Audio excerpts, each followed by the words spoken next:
Hold on to that. We're going to put it aside and we're going to talk about the celebration of Good Friday. Some people call it Holy Friday.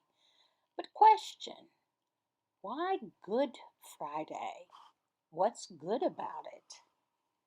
The Jewish leaders of long ago, they took Jesus to a fake court. They lied and accused him of things, and the Roman soldiers went and they arrested him. They beat him. It was horrible. Jesus died on a cross, a slow, agonizing death, hard for him to breathe. It was terrible. But worse, God the Father forsook him.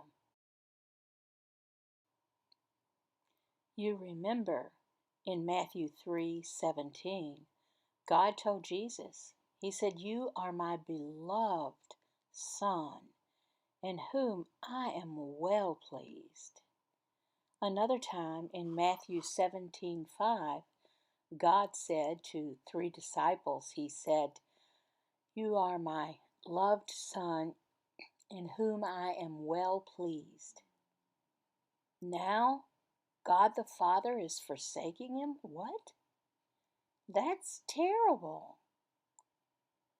What are we celebrating this for? Oh, yes, Jesus. He had terrible things happen to him up until the cross, horrible things. But the result is that after the cross, there were good things. Let's look in 1 Peter 3:18. For Christ also suffered once for sins, the righteous for the unrighteous, that he might bring us to God, being put to death in the flesh. We're afraid to die? There's people who are afraid to, including maybe you. People dying right now. It's a good time for us to think about our own deaths. I want to share another verse with you. Ecclesiastes 7:2. It is better to go to the house of mourning than to go to the house for feasting, for this is the end of all mankind, and the living will lay it to heart. That verse, what does it mean? It's better to go to a funeral than to go to someone's house and enjoy a party, eating and drinking and things. It's better to go to a funeral? Why?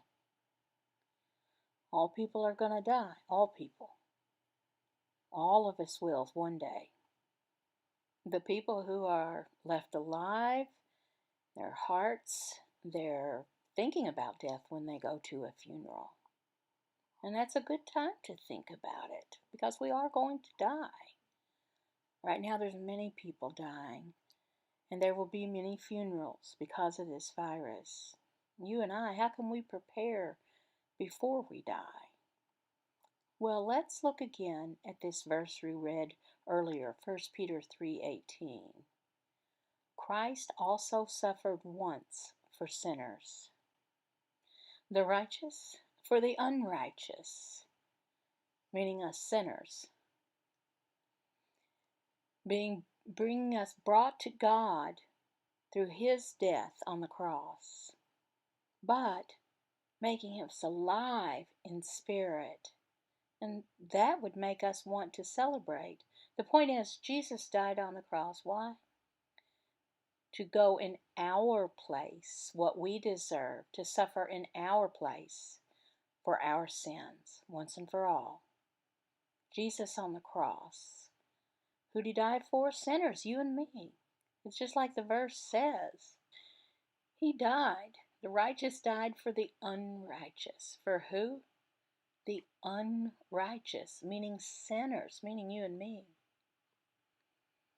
So that he could bring us to God, to reconcile us to God. There's no fear in death. It's an open door that we pass through to God's glory for eternity. Christ died for sinners who were separated from God for eternity. If he had not, sinners would face God in judgment, and that's terrible. I'm going to ask you 3 questions, important questions. First of all, do you know you're a sinner? There's a verse that Jesus said that he suffered and died for the unrighteous, meaning you and me, sinners. Do you know you're a sinner? Second question, do you know there is no other way to be prepared for your own death? Your religion can't help you.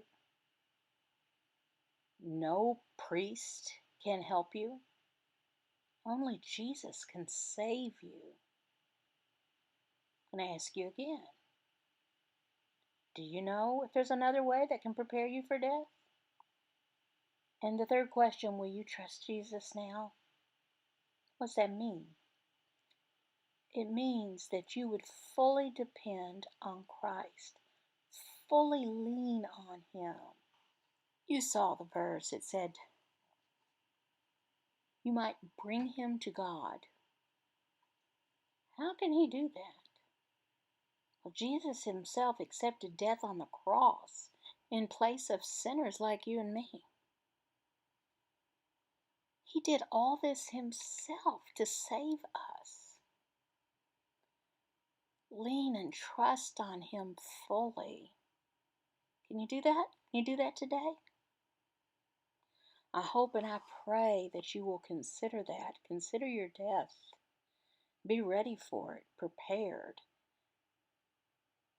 for your salvation. There's no other way except to trust Jesus fully.